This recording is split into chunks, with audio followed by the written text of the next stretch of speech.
যে ডক্টর ইউনূস সাহেব বলেছেন যে উনি পদত্যাগ করতে চান, উনি যে 48 ঘন্টা একটা সময় নিয়েছেন সেই 48 ঘন্টা আজকে শেষ হয়ে যাবে। এর মধ্যে রাজনৈতিক দলগুলোর বিভিন্ন কার্যক্রম। তো এই ক্রাইসিসটা ঠিক কখন শুরু হলো? আপনারা যদি খুব ভালো করে দেখলে দেখবেন এর চেয়েও বেশি সমস্যা, অনেকগুলো আন্দোলন, শাহবাগে আরো অনেক ধরনের সমস্যা, পুরো রাস্তাঘাট বন্ধ হয়ে যাওয়া, রাহাজানি, ছিনতাই, এগুলো কিন্তু বেড়ে গিয়েছিল। সেই সব মুহূর্তেও কিন্তু ডক্টর ইউনূসকে বলতে হয় না যে আমি পদত্যাগ করব, কিন্তু এখন তিনি কেন বলছেন? তা আপনারা দুটো ব্যাপার খুব স্পষ্ট দেখেছেন যে আমরা পুরো বাংলাদেশের মানুষ যেভাবে আওয়ামী লীগ নিষিদ্ধের ব্যাপারে নেমে এসেছিল, সেই আওয়ামী লীগ নিষিদ্ধের ব্যাপারে নেমে আসার পরে আমরা 10ই মে শাহবাগে আন্দোলনের ফলে, শুধু শাহবাগের আন্দোলন না, সারা বাংলাদেশের মানুষ তাদের অঞ্চলে আন্দোলন করেছে এবং সরকার বাধ্য হয়েছে আওয়ামী লীগকে আপাতত তার কার্যক্রম নিষিদ্ধ করতে। আপনারা জানেন এই বাংলাদেশের মধ্যে অনেকে যেরকম বলে ডিপ স্টেট হোক বা অন্যান্য স্টেট হোক, আওয়ামী লীগের শুধু আইকনটা এখান থেকে পালিয়েছে, ফ্যাসিস্ট আইকনটা। এখানে তাদের পুরো এস্টাবলিশমেন্ট, সেনাবাহিনী বলি, পুলিশ থেকে বলি, বিউরোক্রেসি থেকে বলি, এবং খোদ আমাদের উপদেষ্টা পরিষদের মধ্যে পর্যন্ত তাদের এস্টাবলিশমেন্ট রয়ে গেছে, যারা কোনো না কোনোভাবে নেগোসিয়েট করবার চেষ্টা করছেন যে আওয়ামী লীগকে নিষিদ্ধ না করে বরং কিভাবে তাকে দলে ফিরিয়ে আনা যায়, নির্বাচনে ফিরিয়ে আনা যায়।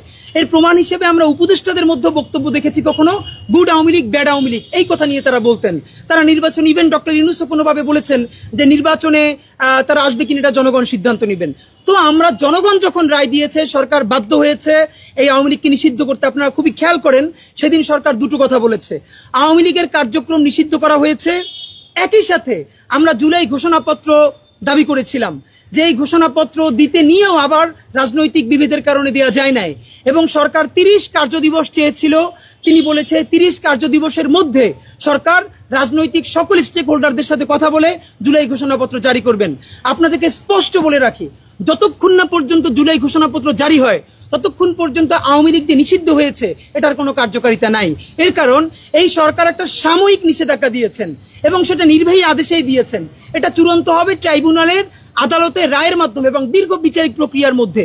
তো কালকে বা পরশু যদি নির্বাচন হয়ে যায়, পরের যে কোনো সরকার এসে দিল্লির প্রেসক্রিপশনে যদি সেই সাময়িক প্রত্যাহার তুলে নেয়, তাহলে কিন্তু আওয়ামী লীগের ফিরে আসতে আর কোনো বাধা নাই। দ্বিতীয়ত আপনাদেরকে জানাই, জুলাই ঘোষণাপত্র যদি না হয়, শুধু ঘোষণাপত্র হলেই হবে না, সেই ঘোষণাপত্রকে সাংবিধানিক মর্যাদা দিয়ে জুলাই সনদ প্রকাশ করতে হবে।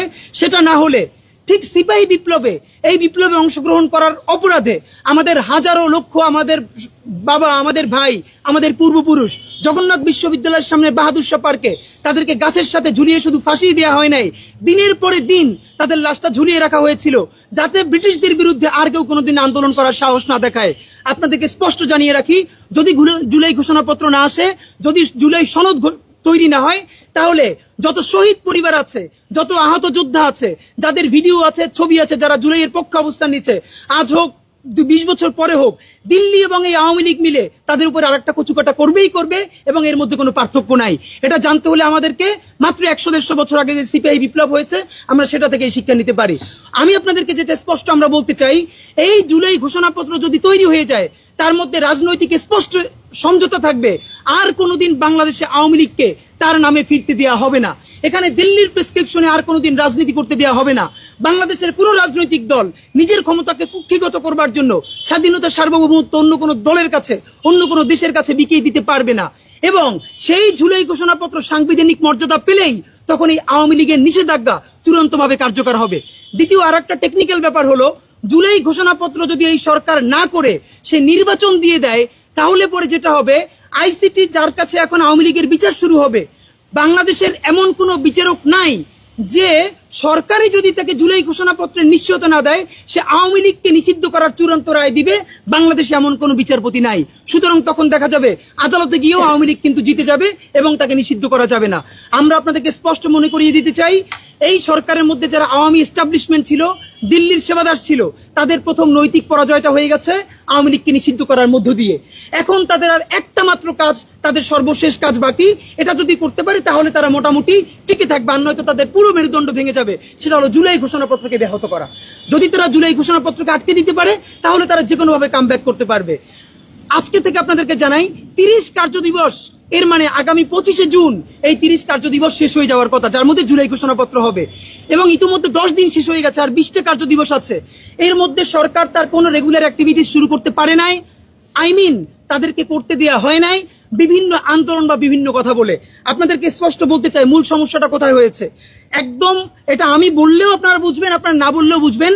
এই 10 মাস পরে এসে সেনাবাহিনী এবং সরকার এই কথাগুলো বলা আমাদের জন্য অত্যন্ত আমাদের জন্য বিপজ্জনক। কিন্তু দেশ ও জাতির প্রয়োজনে কাউকে না কাউকে সেই বিপজ্জনক কাজটা করতে হবে। আমরা বাংলাদেশের স্বার্থে, দেশ ও জাতির স্বার্থে সেই বিপজ্জনক কাজটা করলাম। আমাদের জীবনের বিনিময়ে হলেও যদি বাংলাদেশ এবং জুলাই বেঁচে যায় তাহলে আমাদের কোনো আফসোস নাই। আপনারা জানেন বর্তমান সেনাবাহিনী এবং সরকার একদম মুখোমুখি অবস্থানে আছে।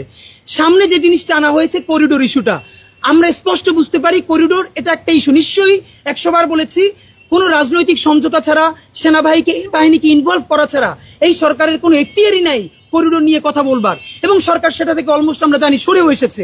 এবং জাতিসংঘ সেও বলেছে যে মিয়ানমারের সমঝোতা ছাড়া এটা হবে না। এরপরও কেন করিডোরটাকে সামনে রেখেই আমাদের সেনাবাহিনী এরকম একটা মুখোমুখি অবস্থানে গেলেন? তার চূড়ান্ত প্রমাণ হলো সেনাবাহিনীর দরবারে আমাদের সেনাবাহিনীর প্রধান তিনি যে বক্তব্যটা দিলেন এটা স্পষ্ট একটি রাজনৈতিক বক্তব্য। তিনি বলেছেন নির্বাচনের কথা, তিনি আরো অপরাপর যত কথা বলেছেন এটি কিন্তু রাজনৈতিক বক্তব্য। প্রতিষ্ঠান হিসেবে দেখেন রাষ্ট্রের বিভিন্ন মেকানিজম থাকে, সারাদিন নিজেরা কাজ করতে হয়, কিন্তু আপনি পাবলিকলি কোন কথা কার সামনে বলতে পারবেন এটা কিন্তু একটা ডেকোরাম আছে। সুতরাং সেনাবাহিনী ইচ্ছা করে সেনাপ্রধান এই রাজনৈতিক বক্তব্যটা দিয়েছেন। শুধু দিয়েছে তাই না, কি বক্তব্য দিয়েছেন আপনাদের মিডিয়ার কল্যাণে আমরা সেগুলো ফটোকার্ড দিয়েছি। আপনারা জানেন সেনাবাহিনীর অভ্যন্তরীণ কোনো প্রোগ্রাম অথবা তাদের দরবার হলে যখন কোনো অ্যাড্রেসিং হয়, সেনাবাহিনীর প্রধান যখন অ্যাড্রেস করেন তার কোনো বক্তব্য কোথাও লিক হওয়ার কোনো সুযোগ নাই। এর মানে সেনাবাহিনী চেয়েছেন এই বক্তব্যগুলো সামনে আসুক, তাই বলে মিডিয়া আপনারা নিউজ করেছেন। এবং আমরা জেনে এটুকু স্পষ্ট বুঝতে পারছি বর্তমান সরকার এবং সেনাবাহিনী একটা মুখোমুখি অবস্থানে আছে। সেনাবাহিনীর সদস্য ভাইয়েরা আপনাদেরকে বিনীত অনুরোধ করি এবং দুটো কথা আপনাদেরকে জানাই। এই জুলাইয়ে আপনাদের মালিকানা আছে, শরিকানা আছে, অংশীদারিত্ব আছে। এর মানে এই না এই বাংলাদেশের সেনাবাহিনীর অলমোস্ট সকল জেনারেল আপনারা আওয়ামী লীগের সুবিধাভোগী, এইটা বলতে আমাদের কোনো দ্বিধা নাই। আওয়ামী লীগ যে গুম করেছে, খুন করেছে, হত্যা করেছে আপনারা জানতেন, অনেকে প্রতিবাদ করেন নাই এবং কোনো না কোনো ভাবে আপনারা সুবিধাভোগী। শেষ সময়ে আপনারা এসে জুলাই জনতার পাশে দাঁড়িয়েছেন, এটুকুন প্রশংসা আপনাদের করতে চাই। এটাও করেছেন নিজ দায়িত্বে, কারণ আপনাদের জুনিয়র অফিসাররা, আপনাদের সৈন্যরা যখন দেখেছেন যে আপনারা জনতার পক্ষে না দাঁড়ালে খুবই মেসাকার ঘটে যেতে পারে, এবং আপনাদের নিজেদের জীবন নাশ হয়ে যেতে পারে, পুরো আর্মি প্রতিষ্ঠানের হায়ারার্কি ভেঙে পড়তে পারে, তখন ইচ্ছায় অথবা বাধ্য হয়ে আর্মির শৃঙ্খলা টিকিয়ে রাখতে আপনারা জনতার পক্ষে দায় নিয়েছেন। এতদিন যে আপনারা বলেছেন যে সেনাবাহিনী কাউকে গুলি চালানে, কই আমরা তো নেত্রে নিউজে দেখলাম যে সেনাবাহিনী গুলি চালিয়েছে। এরকম অনেক প্রমাণ আছে যে সেনাবাহিনী গুলি চালিয়েছে। এমনকি হেলিকপ্টার থেকে কোথায় কোথায় গুলি হবে, হেলিকপ্টারে যে গুলি উঠেছে, এই যে স্নাইপার উঠেছে, এই অনুমতি কাদের ছিল? এগুলো নিয়ে আমরা বেশি কথা বলি নাই কেন? আমরা চেয়েছি যে যার ভুল বুঝে নতুন জাতীয় ঐক্য গড়ে তুলুক, জুলাইয়ের প্রয়োজনে সবাই ঐক্যবদ্ধ হোক। সুতরাং আমরা এটা যেরকম বলছি এই সেনাবাহিনী বাংলাদেশের পক্ষে দাঁড়িয়েছে, জুলাইয়ের পক্ষে দাঁড়িয়েছে। শুধু তাই না, দেখেন গত প্রায় 10টা মাস ধরে সেনাবাহিনীর সাধারণ সৈনিকেরা রাস্তায় রাস্তায় যেরকম করে টহল দিচ্ছে, পাহারা দিচ্ছে, তারা যদি এরকম মনে প্রাণে কষ্ট না করতো আমাদের রাষ্ট্র ভেঙে পড়তো, আমরা রাষ্ট্র চালাতে পারতাম না। এই সম্মান রাখিয়ে আপনাদেরকে বলতে চাই, মাননীয় সেনাপ্রধান আপনি যে বক্তব্যটা দিয়েছেন, সেনাপ্রধানের দায়িত্বে থাকা অবস্থা আপনি এই রাজনৈতিক বক্তব্য আপনি দিতে পারেন না। এবং স্পষ্ট আপনাদের ক্ষেত্রে আমরা কয়েকটা জিনিস দেখছি, বর্তমান সেনাবাহিনীর মধ্যে নতুন একটা ইচ্ছা জেগেছে, এটা খুবই স্পষ্টভাবে তারা চাচ্ছে। সেটা হলো যেই দলই সামনের নির্বাচনে ক্ষমতায় ফিরুক, সেটা বিএনপি হোক, জামাত ইসলামী হোক, এনসিপি হোক, তাদেরকে সেনাবাহিনীর একটা গুরুত্বপূর্ণ স্টেটকে মেনেই তারপর ক্ষমতায় থাকতে হবে। অলমোস্ট যদি বুঝিয়ে বলি, পাকিস্তান সেনাবাহিনীর আদলে পাকিস্তানে যেই সরকারি ক্ষমতায় আসুক, যারাই ক্ষমতায় থাকুক, সেনাবাহিনীকে একটা হিস্সা দিয়ে তারপর তাদেরকে চলতে হয়। বনিবনাদ না হলে তাদেরকে ক্ষমতা ছেড়ে যেতে হয়। সম্ভবত আমাদের সেনাবাহিনী ইনস্টিটিউশনালি একটা সিদ্ধান্ত নিতে চাচ্ছে অথবা নিয়েছে, বিএনপি আসুক, জামাত আসুক, এনসিপি আসুক, তাদেরকে সেনাবাহিনীর সাথে বলে কয়ে তারপরে আসতে হবে। আপাতত এটা একটু ভালো মনে হলেও, আমাদের দেশের কিছু মানুষের কাছে একটু আনন্দদায়ক মনে হলেও, বাংলাদেশের গণতন্ত্রের উন্নয়নের পথে, গণতান্ত্রিক যাত্রার পথে এটা একটি অত্যন্ত বড় হুমকি। এটা বাংলাদেশের জনগণ কোনোভাবে মেনে নিতে পারে না এবং এটা নীতি দেওয়া হবে না। আপনাদেরকে আমরা জানাই তাদের বর্তমান বক্তব্য, এবং এটা আমরা বুঝতে পারি আর একটা 1-11 মতো তারা চিন্তা করছেন। যেই 1-11 সেনাবাহিনী করেছে দিল্লির প্রেসক্রিপশনে, এবং যেই 1-11 কারণে বিএনপি শুধু দেখেন, আপনাদেরকে আমরা একটা পরে বলবো যে বিএনপি যে 1-11তে ক্ষমতায় মানে চলে গেছে, তাদেরকে ইঞ্জিনিয়ারিং ইলেকশন করে, তারপর ইলেকশন ইঞ্জিনিয়ারিং করে তাদেরকে এভাবে যে সরিয়ে দেওয়া হয়েছে, এদিকে শুধু বিএনপি ক্ষতিগ্রস্ত হয়েছে নাকি সারা বাংলাদেশ ক্ষতিগ্রস্ত হয়েছে? সারা বাংলাদেশ ক্ষতিগ্রস্ত হয়েছে। কিন্তু আমরা এখন দেখলাম সেনাবাহিনী একটা ১-১১ মতো নতুন করে একটা ফরম্যাটে উঠে আসতে চাচ্ছে। এখন আপনাদেরকে আমরা জানাতে চাই, এই সেনাবাহিনীর সাথে সরকারের দায় কোনটা? নাম্বার 1, এই সরকারের উপদেষ্টাদের মধ্যে কেউ কেউ, আবারও বলছি কেউ কেউ, ক্ষমতাকে 5 বছর পর্যন্ত প্রলম্বিত করতে চান। তার প্রমাণ, তারা কথায় কথায় বিভিন্নভাবে, আমরা বিভিন্ন সূত্রেও জেনেছি, তারা কোনো না কোনো ভাবে 5 বছর পর্যন্ত ক্ষমতায় থাকতে চান। ডক্টর ইউনূসের ইমেজ ব্যবহার করে, ডক্টর ইউনূস যেখানে বলেছেন জুনের পরে আমার 1 মিনিট থাকার ইচ্ছে নাই, সেখানে তারা 5 বছর পর্যন্ত থাকার স্বপ্ন দেখেন, এবং এইটাই এই সরকারের বড় দায় হয়েছে। নাম্বার 2, আপনারা জানেন ডক্টর ইউনূসের ইমেজ ব্যবহার করে এই উপদেষ্টাদের মধ্যে অনেকেই বিভিন্নভাবে দুর্নীতিগ্রস্ত হয়ে গেছে। তারা ডক্টর ইউনূসের ব্যবহার করে এগুলোর পরিত্রাণ চাচ্ছেন। সব থেকে গুরুত্বপূর্ণ ব্যাপার যেটা, সেটা হলো এই সরকারের কাজ ছিল কি? 3টে কাজ। তারা ফোকাস হারিয়ে কতক্ষণ নদী নালা খনন করেন, কতক্ষণ খাল খনন করেন, করিডোর নিয়ে কথা বলেন। তার প্রধান ফোকাস ছিল জুলাই গণহত্যার বিচার। তার দ্বিতীয় ফোকাস মৌলিক সংস্কার। তার তৃতীয় ফোকাস কত দ্রুত নির্বাচন দেওয়া যায়। বিচার, সংস্কার, নির্বাচন, এর বাইরে আপনি এত কথা কেন বলবেন? অথচ আমরা দেখলাম সে 12টা, 14টা, 15টা, ডজন প্রতিদিন সংস্কার কমিশন করছে। এত সংস্কার আপনি কাকে নিয়ে করবেন? সুতরাং এই ইস্যুগুলো ঠিক করতে হবে। সরকারের এই ব্যর্থতার দায়ে আজকে সেনাবাহিনী কিন্তু এই অবস্থানটা নিয়েছে। আমরা তৃতীয়ত জানি, এবার আপনাদের অত্যন্ত গুরুত্বপূর্ণ, যেগুলো বলা খুব মুশকিল, রাজনৈতিক দলের কয়েকটি দায় আমাদেরকে বলতে হবে। তার আগে বলি, কোনো কারণে যদি জুলাই হেরে যায়, বাংলাদেশ যদি আবার দিল্লির ষড়যন্ত্রে পা দিয়ে তার স্বাধীনতা সার্বভৌমত্ব ব্যাহত হয়, এর প্রধান দায় বাংলাদেশের দুটো। প্রথমত বাংলাদেশের রাজনৈতিক দলগুলোর, অবশ্যই রাজনৈতিক দলগুলোর সেই দায় নিতে হবে। তাদের ঐক্য, এই ঐক্যের ভাঙনের কারণে, তাদের দূরদর্শিতার অভাবের কারণে আমাদের জুলাই হারিয়ে যাবে। দ্বিতীয়ত বাংলাদেশের সামরিক বাহিনী, স্পেশালি সেনাবাহিনী। এবং আপনারা 1-11 করে বাংলাদেশের যেই ক্ষতি করেছেন, আপনারা যদি আরেকটা 1-11-র দিকে যান, তাহলে এর দায় কিন্তু চিরদিন আপনাদেরকে বই বেড়াতে হবে। আমরা বলে দিলাম, আপনাদেরকে বলে দেয়, আজকে রাজনৈতিক দল হিসেবে বিএনপির কথা আমরা সবচেয়ে বেশি বলবো। বিএনপির এত কিসের দায়? বিএনপির দায় কয়েক কারণে। নাম্বার 1, ফ্যাসিবাদ বিরোধী আন্দোলনের সর্ববৃহৎ রাজনৈতিক দল বিএনপি। এই বিএনপির প্রতিষ্ঠাতা জিয়াউর রহমান দিল্লির বিরুদ্ধে যাবার কারণেই তাকে শহীদ হতে হয়েছে। এই বিএনপির প্রাণভ্রমরা বেগম খালেদা জিয়া মনমোহন সিং এর সাথে বিএনপির ডাকা হরতালের মধ্যে, মনমোহন সিংকে যখন ঢাকা এসেছিল নেগোসিয়েট করার জন্য, বেগম জিয়াকে বললো আপনি সোনারগাঁয়ে আসেন। তিনি বলেছেন আমি হরতাল ডেকেছি, হরতালের মধ্যে আমি গাড়ি বের করতে পারবো না। এটা দিল্লি থ্রেট হিসেবে নিল। বিএনপির বন্ধুরা আপনাদের মনে নাই, মনে করিয়ে দেই, বেগম জিয়া হরতাল ডেকেছেন, সেই সময় মনমোহন সিং এসেছে, এবং বেগম খালেদা জিয়া বলেছেন হরতালের মধ্যে আমি গাড়ি বের করবো না। এবং না করার কারণে এই যে তাদের ক্ষোভ, তার চূড়ান্ত ক্ষোভ হিসাবে বেগম জিয়াকে শুধু জেল খাটতে হয় নাই, তার হাতটা পর্যন্ত বাঁকা হয়ে গেছে। জিয়ার বিএনপি, খালেদা জিয়ার বিএনপি, এই বিএনপির প্রতি বাংলাদেশের স্বাধীনতা সার্বভৌমত্বের দায়ও বেশি, সুতরাং তাদের প্রতি আমাদের কথাও বেশি। নাম্বার 1, বিএনপি এখন পর্যন্ত নির্বাচন নিয়ে যতগুলো কথা বলেছে, এর অলমোস্ট সবগুলো লেজিট, আমরা বুঝি এগুলো বৈধ। কিন্তু তার সমস্যা হলো সে আর্টিকুলেট করতে পারে না যে সেনাবাহিনীর একটা অংশ যে কোনোভাবে ক্ষমতায় যেতে চায় বা ক্ষমতা গ্রহণ করতে চায় বা জরুরি অবস্থা জারি করতে চায়, সুতরাং দ্রুত নির্বাচন না হলে জাতি ক্রাইসিসে পড়বে।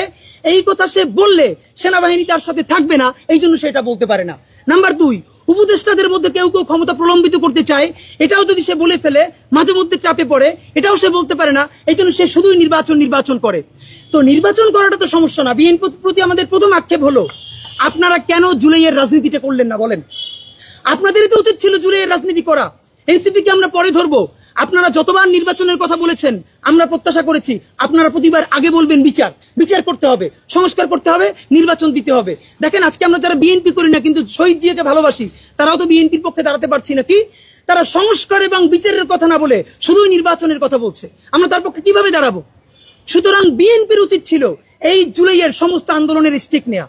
তার কথা বলা উচিত ছিল যে অতি দ্রুত জুলাই ঘোষণাপত্র দিতে হবে। এই যে বিএনপি যমুনার সামনে অবরোধ করলো, শাহবাগ অবরোধ করলো, এই অবরোধে আমরা অংশ নিতে পারতাম। আজকে বিএনপি বলুক জুলাই ঘোষণাপত্রের জন্য ঢাকাকে অচল করে দেওয়া হবে, দেখেন আমরা লাখ লাখ মানুষ অংশগ্রহণ করব। বিএনপি জুলাই ঘোষণাপত্র নিয়ে অবরোধ করছে না, বিএনপি সংস্কার নিয়ে অবরোধ করছে না, বিএনপি বিচার নিয়ে অবরোধ করছে না। যখন সে শুধুই নির্বাচন নিয়ে কথা বলবে তখন তো আমরা এটাকে ফিল করি দিল্লির ছকে সে পা দিয়েছে এবং তাকে দিতে হয়েছে। প্রশ্ন হলো বিএনপি এটা বোঝা সত্ত্বেও সে কেন এটা বলে? কারণ দুইটা, তার দুটো দগদগে স্মৃতি আছে। বিএনপির প্রথম দগদগে স্মৃতি তার ১/১১ স্মৃতি। সে ২০০৬-এর পর সেনাবাহিনীর কথা মতো চলে নাই, সেনাবাহিনীর বিরুদ্ধে কথা বলেছে এবং সেই সেনাবাহিনী 111 করে বিএনপিকে মাইনাস করে আওয়ামী লীগকে শুধু ক্ষমতায় আনে নাই, বাংলাদেশকে ধ্বংস করে ফেলেছে। সুতরাং এবার বিএনপি সেনাবাহিনীর বিরুদ্ধে যেতে চায় না কোনোভাবে। সব জানে সেনাবাহিনী কি করবে, কিন্তু সে যেতে চায় না কারণ তার দগদগে স্মৃতি আছে ১/১১। নাম্বার ২, আজকে যদি বিএনপি বলে যে না আমরা জনগণের পক্ষে থাকবো, সেনাবাহিনীর পক্ষে যাব না, তাহলে এনসিপি যদি কালকে গিয়ে সেনাবাহিনীর ফাঁদে পা দেয়, যদি পরশু জামাত ইসলামী গিয়ে পা দেয়, তো কেউ না কেউ সেনাবাহিনীর সুবিধাটা তো নিবে। তাহলে বিএনপি কেন এই চান্স মিস করবে, সেই ঝুঁকিটা নিবে? এইটা বিএনপির পক্ষে আমরা বলছি। কিন্তু মূল সমস্যা হলো বিএনপি আর একটা কথা বলছে, ছাত্রদের পদত্যাগ করানো। আপনারা জানেন এই যে ছাত্র উপদেষ্টা 2 জন, এদের ব্যাপারে আপনাদের সামনে আমরা অসংখ্যবার সমালোচনা করেছি না, তাদেরকে পদত্যাগ করতে বলেছি না? জুলাইয়ের ছাত্র মানেই শুধু এনসিপির 2 জন ছাত্র না, ছাত্র মানে ছাত্র দলও। জুলাইয়ের ছাত্র মানে ছাত্র শিবিরও। জুলাইয়ের ছাত্র মানে বাংলাদেশের আপামর ছাত্র জনতা। এনসিপি এটাকে কুক্ষিগত করেছে। কিন্তু একটা কথা আপনাদেরকে বলি, বিএনপি যে বলছে এই 2 জন এনসিপির প্রতিনিধি, আমরা জানি মাহফুজ আলম এবং আসিফ মাহমুদ, এই 2 জনের কিন্তু অফিসিয়ালি এনসিপির এখনো কোনো কানেকশন নাই। তাহলে তো আমরাও বলতে হয় এই উপদেষ্টাদের মধ্যে মিনিমাম 4 জন আছে যারা বিএনপির প্রার্থী, এই বিএনপির মনোনীত। এবং এর মধ্যে এমন একজন উপদেষ্টা আছে তিনি সুটকেস গুছিয়ে বসে আছেন কোন সময় ডক্টর ইউনূস ক্ষমতা ছাড়বেন এবং তিনি প্রধান উপদেষ্টা হবেন। এবং বিএনপি যেদিন ক্যাবিনেট যাবে, সরকার গঠন করবে, সেইখানে তিনি আবার গুরুত্বপূর্ণ একটা মন্ত্রী হবেন। এরকম লোক তো আছে। তা আপনারা যদি তাদেরকে এনসিপির মন্ত্রী বলেন, তাহলে বিএনপির মন্ত্রীও তো আছে 5 জন, তাদেরকে পদত্যাগ করাবে কে আমাকে বলেন? নাম্বার 2, এই যে ছাত্র উপদেষ্টাদেরকে পদত্যাগ করাতে চান, ছাত্র উপদেষ্টারা পদত্যাগ করলে এই সরকারের আর 1 সেকেন্ডও কোনো বৈধতা নাই। এই সরকারের একমাত্র বৈধতা তাদের সাথে ছাত্ররা আছে। যদিও এই ছাত্ররা সকল ছাত্র না, প্রাইভেট বিশ্ববিদ্যালয় নাই, নারী নাই, অপরাপর দল নাই, এরপরও তারা যেহেতু ছাত্র নাম নিয়ে গেছে, আমাদের প্রস্তাবনা হলো সেখানে ছাত্রদের শরিকানা বাড়ান। প্রয়োজনে ছাত্র দল থেকে একজন নেন, ছাত্র শিবির থেকে একজন নেন, প্রাইভেট বিশ্ববিদ্যালয় থেকে একজন নেন, নারী ছাত্রীদের মধ্য থেকে একজন নেন। আপনি ছাত্র বাড়ান, কিন্তু আপনি ছাত্রদেরকে পদত্যাগ করতে বলেন কেন? তাহলে এই সরকারের বৈধতা কি? তো বিএনপির ক্ষেত্রে এবং সর্বশেষ আমাদের যেটা, তিনি সরকারের স্পষ্ট দেখতে পাচ্ছি মনে হচ্ছে বিএনপি যেন এখন সেনাবাহিনীর মুখপাত্র। মানে সেনাবাহিনী যেটা অফিসিয়ালি বলতে পারে না, সেইটা এখন বিএনপি বলছে। আমির খসরু মাহমুদ চৌধুরী গতকালকে বললেন, তার মতো প্রাজ্ঞ রাজনৈতিকবিদ, হ্যাঁ সেনাবাহিনীর প্রধান তো এই বক্তব্যটা দিতেই পারে, এটা আবার আপনাকে অ্যাড্রেস করতে হবে। আমরা জানি আপনাদের 111-এর দগদগে স্মৃতি আছে, দিল্লির বিরুদ্ধে যাবার কারণে আপনাদের জীবন নাই হয়ে গেছে। কিন্তু দেখেন আপনাদের ক্ষতি হবার সাথে সাথে আপনারাই কিন্তু হেরে যান নাই, আপনাদের সাথে সারা বাংলাদেশ সাফার করেছে, আমরা সবাই সাফার করেছি। আমাদেরকে একা করে দিয়ে আপনারা দিল্লির প্রেসক্রিপশনে চলবেন? আপনারা সেনাবাহিনীর সাথে এভাবে কোনো চিন্তা ভাবনা ছাড়া একাত্মতা পোষণ করার কোনো অধিকার আপনাদের নাই। সর্বশেষ বলি, বিএনপি আপনারা তো আসলে কিভাবে জেনজি আপনাদের সাথে একাত্মতা হবে? দেখলাম দুদু উনি তো ফ্যাসিবাদ বিরোধী আন্দোলনের নেতা, তিনি বললেন বিএনপির যত কর্মী আছে প্রস্রাব কইরা দিলে নাকি সব ভাইসে যাবে এই অন্য। আপনাকে বিনীত অনুরোধ করি, গত 16 বছর আপনারা প্রস্রাব করতে নিষেধ করছে কেডা? মানে গত 16 বছর আপনি প্রস্রাব করেন নাই কেন? আল্লাহর রাস্তায় বলেন। মানে আবারও বিএনপি কে বলে, জামাত ইসলামী বলে মুরব্বীদের মুখে টেপ মারেন, পিছনে বসাই রাখেন। এই আন্দোলনে যত শহীদ হয়েছে, যত যোদ্ধা, তাদের গ্রুপ, এইজ গ্রুপ 21 থেকে 35, বিএনপি জামাত ইসলামী সকলে আপনারা তরুণদেরকে সামনে আনেন। এই মুরব্বীদের কি কথা বলে দেখেন, বলে প্রস্রাব করলে ভেসে যাবে। এটা আওয়ামী লীগ তো বললে আমরা জিভে ছেড়ে ফেলতাম, এখন তো আওয়ামী লীগের চেয়ে উনি কি কথা বললো। তা আপনার একটা কথা বলি, এত প্রস্রাব যখন পেটে নিয়ে 16 বছর রয়েছেন, 28 অক্টোবর 2023 পল্টনের সামনে যখন সমাবেশ হয়েছে, গ্রেনেড মারতে পারে নাই, তার আগে বুড়া নেতৃবৃন্দ মুহুর্মুহু কইরে পালাইলেন। আমরা বিএনপির কর্মী না, তবু 1 ঘন্টা সেখানে স্টেজের সামনে দাঁড়াইছিলাম, কোন একজন মাঝারি মানের নেতাও আসে কিনা আমরা প্রতিরোধ গড়ে তুলবো। একজনও পারেন নাই। যত লাখ লোক আসছে, প্রস্রাব করলে তো আওয়ামী লীগ ভাইসে যাবে, তখন প্রস্রাব চাইবে কোথায় রাখছেন? মাথায় উঠেই রাখছেন? ফাজলামি কথাবার্তা বলেন। বিএনপির ব্যাপারে আমাদের কথা না। এবার আসেন এনসিপির 3টে অপরাধ। নাম্বার 1, সে জুলাইকে কুক্ষিগত করেছে। ঠিক 71-এ মুক্তিযুদ্ধ যেভাবে আওয়ামী লীগ কুক্ষিগত করেছে, এনসিপি জুলাইকে কুক্ষিগত করেছে। মুক্তিযুদ্ধ করেছে সবাই, আবমর, কৃষক, শ্রমিক, জনতা, জনযুদ্ধ। আওয়ামী লীগ এসে বললো আমি যুদ্ধের মালিক, সাথে দিল্লি সংবিধান লিখে দিল দিল্লি, এখানে আর একটা বাকশাল কায়েম করে এটা আওয়ামী লীগের গঠনতন্ত্র তারা বানাই ফেললো। জুলাইকে কুক্ষিগত তারা করেছে। এই জুলাইকে কুক্ষিগত করার কারণে তারা দ্বিতীয় যে কাজটা করেছে, অনেকেই তারা দুর্নীতিগ্রস্ত হয়েছে। দেখেন আমাদের কলিজা ছিঁড়ে যায় এই কথাটা বলতে। আজ থেকে 10 মাস আগে যেই ছেলেটা দেখেছি সারা গায়ে আঘাতের চিহ্ন, জুলাইয়ের আন্দোলন করতে গিয়া, সেই সব ছেলে মেয়ে মাত্র 8-10 মাসের মধ্যে কিভাবে কোটি টাকার মালিক হইতে পারে, এই চিন্তা আমাদেরও ঘুম আসে না। 10 মাস তো, আরে রাজনীতি তো আমি 5 বছরের না, রাজনীতি তো 50 বছরের। কষ্ট করে বসে থাকলে আগামী বাংলাদেশ হয়তো আমাদের, জুলাই যোদ্ধাদের। এখন তারা যে দুর্নীতি করলো, তারা তো এই সরকার পড়ে যাওয়ার সাথে সাথে কেউ যাবে দুবাই, যারা ফ্ল্যাট কিনছে, হাউজিং এ প্রজেক্ট করছে, ওইখানে ব্যবসা কিনছে, কেউ যাবে বিদেশ, যারা মাস্টারমাইন্ড হইছে। এই লক্ষ লক্ষ জুলাই জনতা কোথায় যাবে? আমাদেরকে যে তোমরা এই জাহান্নামের মধ্যে ফেলাই দেবা, এর দায় কিন্তু ইতিহাসের কাছে দিতে হবে, আল্লাহর কাছে দিতে হবে। নাম্বার 2, আপনাদেরকে বলতে চাই, এই ঐক্য প্রথমত বিনষ্ট করেছে এনসিপি। এই যে জুলাইয়ের বৃহত্তর ঐক্য, কত মানে মনে করে ফেসবুক একটা আছে, আগেও বলছিলাম যে ফেসবুক অ্যাকাউন্ট সব ডক্টর ইউনূসের কাছে জমা থাকবে, মন চাইলে এই পোস্ট দেয়, আধা ঘন্টা পর ডিলিট দেয়, এরপর 3 ঘন্টা পর হিসাবে দুঃখ প্রকাশ করে। ভাই, এটা কি বাচ্চা কাচ্চাদের ওই হান্ডি পাতিল খেলা যে ঠিক আছে খেলবো না, হারাই ফেরত দাও, একটু পরে এসে আবার ঠিক আছে খেলা শুরু করি? বাবা, তুমি যদি ইমোশনাল হও, তোমার যদি কবি সাহিত্যিক আর্টিস্টিক সেন্সটা বেশি থাকে, তুমি যদি অভিমানী বালক হও, তাহলে তুমি নাটক করবা, সিনেমা করবা, থিয়েটার করবা, আর্ট কালচার করবা। তোমার উপদেষ্টা হওয়ার মতো সিরিয়াস দায়িত্ব কে নিতে বলছে? আমরা যখন এটা সমালোচনা করলাম, তাদের ভাই বন্ধুরা আমাদেরকে কিয়ামত করে সমালোচনা করলো, তখন বললাম ভাই, তিনি বিদেশ চলে যাবেন, যেই সব ছেলে মেয়েরা তোমরা দেশে আসো, তোমরা দেশে থাকবা, তোমাদেরকে মানুষ ভালোবাসে। ভাইয়ের রাজনীতি কইরা জনগণের বিরুদ্ধে যাইও না, জনগণের বিপক্ষে গিয়ে ভাইয়ের রাজনীতি করলা। এখন তোমার ভাই তো তওবা করছে, তোমরা তওবা করবা কার কাছে? এই জন্য ইনসাফের উপরে থাকেন, নিজের বিবেকের উপরে থাকেন, বিবেক কোনোদিন বর্গা দিয়েন না। এবং সর্বশেষ, এই যে নিজেদের ক্ষমতাকে কুক্ষিগত করার জন্য বৈষম্য বিরোধী ছাত্র আন্দোলন, সারা বাংলাদেশের যে ফোর্স ছিল সেটাকে নাই করে দেওয়া হলো। এই যে আপনার আজকে এনসিপি, তারা যদি বৈষম্য বিরোধী ছাত্র আন্দোলনটাকে আরো 6 মাসও টিকেই রাখতো, এই বৈশার পক্ষে দাঁড়াই আমরা আওয়ামী লীগ নিষিদ্ধ করতে পারতাম, জুলাইয়ের ঘোষণাপত্র দিতে পারতাম, কারণ এখানে ছাত্র দল ছিল, শিবির ছিল, সবাই মিলে ছিল। তো নিজের ক্ষমতাকে কুক্ষিগত করার জন্য কি করলা? কতক্ষণ শাহবাগের পক্ষে গেলা, বিপক্ষে গেলা, জামাত, হেফাজত, ইসলামপন্থীদের গাইলাইলা, আবার সরি বললা। দেখেন কি আফসোস, আজ থেকে 4 মাস আগে তাদের কি ক্রেজ ছিল, এখন তারা পোস্ত দূরের কথা রাস্তায় এসে দাঁড়াইলে অর্গানিক 100 লোক পায় না। এই যে তোমাদের সাথে 100 লোক নাই, এটা তো আমাদের জন্য আনন্দদায়ক না, এটা দুঃখ। জুলাই হেরে যাচ্ছে, সুতরাং এনসিপি কে এই দায় নিতে হবে।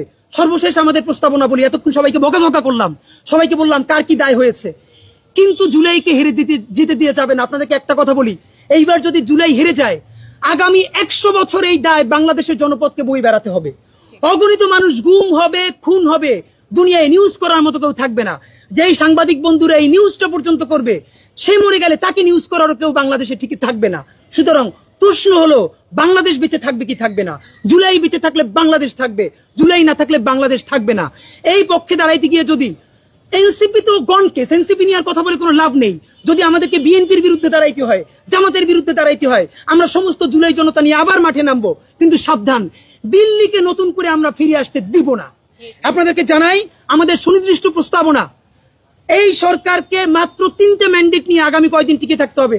ডক্টর ইউনূস, আপনি মনে চাইলেই পদত্যাগ করতে পারবেন না, কারণ আপনাকে ম্যান্ডেট দিয়েছে যে শহীদের পরিবার, আপনি শহীদ পরিবারের সাথে বসেছেন। বিএনপি বলুক, সেনাবাহিনী বলুক, সেনাবাহিনী আপনাকে সহযোগিতা যদি না করে, সেই দায় সেনাবাহিনীর থাকবে। সেনাবাহিনী, আপনাদের প্রতি বিনীত অনুরোধ, আপনারা পাকিস্তানপন্থী সেনাবাহিনী হওয়ার চেষ্টা করেন। দেখেন, পাকিস্তান সেনাবাহিনী বেশি বেশি ইন্টারফেয়ার করার কারণে পাকিস্তান রাষ্ট্রটা দাঁড়ায় নেয়, রাষ্ট্র হিসেবে ফাংশন করতে পারে না। আপনারা আল্লাহর ওয়াস্তে আপনারা ইনস্টিটিউশন ডেভেলপ করেন, আপনারা পৃথিবীর প্রফেশনাল শ্রেষ্ঠ আর্মি হন, কিন্তু আপনারা রাজনৈতিক স্টেক নেওয়ার চেষ্টা করেন না। ডক্টর ইউনূস সাহেব, আপনার কোনো এখতিয়ারই নাই পদত্যাগ করার, কারণ আপনাকে বসিয়েছে 1500-র অধিক শহীদ পরিবার, আপনাকে বসিয়েছে অগণিত অন্ধ পঙ্গু জুলাই যোদ্ধারা। সুতরাং আপনাকে বসিয়েছে যারা, আপনাকে ছাড়তেও বলবে তারা, আর কেউ আপনাকে ছাড়ার এখতিয়ার নাই। বাংলাদেশে শুধু আপনাকে গার্ডিয়ান মেনে আমরা এই পর্যন্ত রাজপথে পড়ে আছি। আপনি বিদেশ চলে যাবেন, আমরা যাব কোথায়? আপনি যদি পদত্যাগ করতেই চান, তাহলে বাংলাদেশের সমস্ত জুলাই যোদ্ধাদের নিরাপত্তা দিয়ে পদত্যাগ করতে হবে। তার আগে পদত্যাগ করে আপনি যমুনা থেকে বের হইতে পারবেন না, আমরা বলে দিলাম। যদি আমাদেরকে আবারও রাজপথে দাঁড়ান লাগে, আপনি গৃহযুদ্ধ শুরু হয়ে যাবে দেশে। আপনি কি বলেন? আপনি পদত্যাগ করতে পারবেন, আপনাকে পদত্যাগ করা লাগবে না, আপনারা আমরা বিদায় দিয়ে দিব। 3টে কাজ। নাম্বার 1, অতি দ্রুত জুলাই গণহত্যার বিচার সম্পন্ন করতে হবে। নাম্বার 2, মৌলিক সংস্কার, নারী সংস্কার। আরে ভাই, নারী সংস্কার করছেন, তাহলে কৃষি সংস্কার কই, আর্মি সংস্কার কই? এই যেগুলো পরে করলে চলবে, এগুলো একটাও কোনো দরকার নাই। মৌলিক সংস্কার বলতে আমরা বুঝাই এমন সাংবিধানিক সংস্কার এবং নির্বাচন সংস্কার, যেই মাধ্যমে সামনের নির্বাচন ফ্রি অ্যান্ড ফেয়ার হবে। বাংলাদেশে আর কেউ কোনোদিন আওয়ামী লীগ হয়ে উঠতে পারবে না, আর কোনো ব্যক্তি কোনোদিন ফ্যাসিস্ট হাসিনা হয়ে উঠতে পারবে না। এই মৌলিক সংস্কার করবেন। নাম্বার 3, ইতিহাসের সেরা ফ্রি অ্যান্ড ফেয়ার ইলেকশন দিবেন। বিএনপিকে আবার একটা কথা বলি, আপনারা যে বারবার বলেন নির্বাচন চান, আপনারা এসে সংস্কার করবেন, বলেন আপনাদের উপরে আমরা কিভাবে আস্থা রাখবো ভাই? আপনারা ক্ষমতায় না যেই অ্যাটিটিউডে, যেই ল্যাঙ্গুয়েজে কথা বলতেছেন, প্রসব কইরা মানুষ ভাষাই দিবেন। আপনারা ক্ষমতায় গেলে কিসের সংস্কার করবেন? নাম্বার 2, আপনি এখন যখন নির্বাচন চাইতেছেন, সেই নির্বাচনের মধ্যেও একটাবার সংস্কারের কথা বলতেছেন না, বিচারের কথা বলতেছেন না। এমনকি আওয়ামী লীগ যখন নিষিদ্ধ হলো তখন আপনারা আমাদের সাথে স্পষ্ট শাহবাগে আসতে পারেন নাই, দূর থেকে সমর্থন দিচ্ছেন। আপনি ক্ষমতায় গেলে ইচ্ছা থাকা সত্ত্বেও আপনি পারবেন না, কারণ আপনি দিল্লির কাছে বর্গা হয়ে যাবেন। ক্ষমতায় থাকতে হলে আর্মির সাথে নেগোশিয়েট করতে হবে, দিল্লির কাছে নেগোশিয়েট করতে হবে। বরং আপনি ইউনূসের হাত শক্তিশালী করেন, জামাত ইসলামী ইউনূসের হাতকে শক্তিশালী করেন। বাংলাদেশের সকল মানুষ এই 3টে কাজের কারণে, বিচার, মৌলিক সংস্কার এবং নির্বাচনের দাবিতে আপনারা ডক্টর ইউনূসের হাতকে শক্তিশালী করেন। সেক্ষেত্রে প্রস্তাবনা, এই যে কিছু অতি পাকনা উপদেষ্টা আছে যাদের কারণে জুলাইয়ের ঐক্য বিনষ্ট হয়, দুর্নীতিগ্রস্ত, তাদেরকে প্রয়োজন আপনি স্যাক করেন। স্যাক করতে সমস্যা হলে তাদেরকে দপ্তরবিহীন করে রাখেন, খাবে আর ঘুমাবে আর ফেসবুক টিপবে, আর কোনো কাজ নাই, তাদেরকে আপনি দপ্তরবিহীন করেন।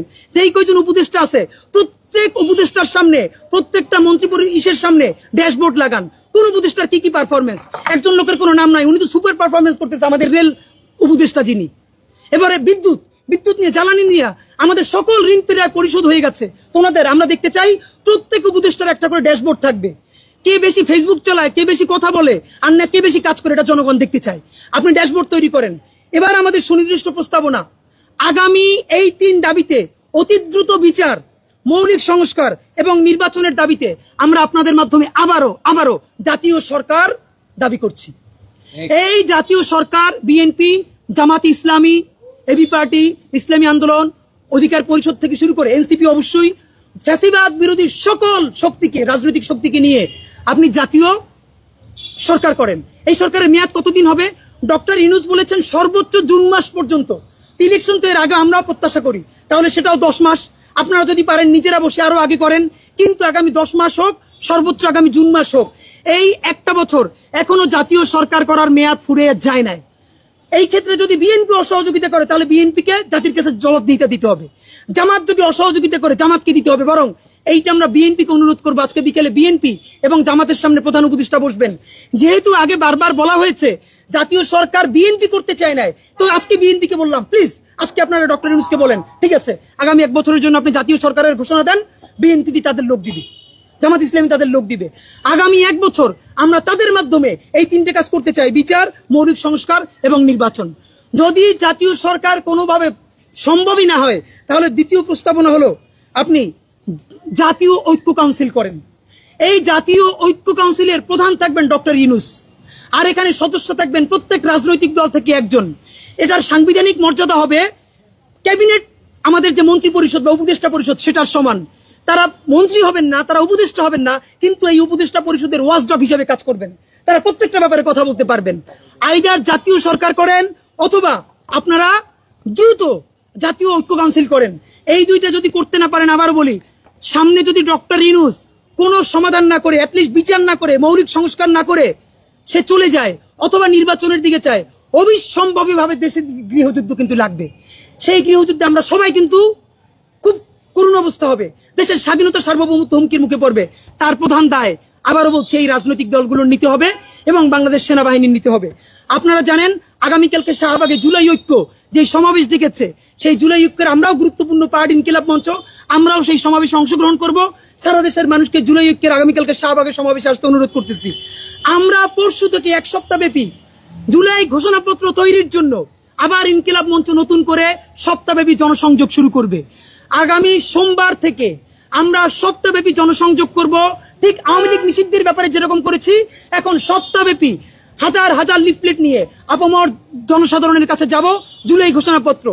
আগামী 25শে জুনের মধ্যে যদি এই সরকার ঘোষণাপত্র দিতে ব্যর্থ হয়, তার দায় শুধু সরকারের না, তার দায় আর্মির, তার দায় বাংলাদেশ রাজনৈতিক দলের। তখন কিন্তু আপনারা জনতার আদালতে দাঁড়াবেন।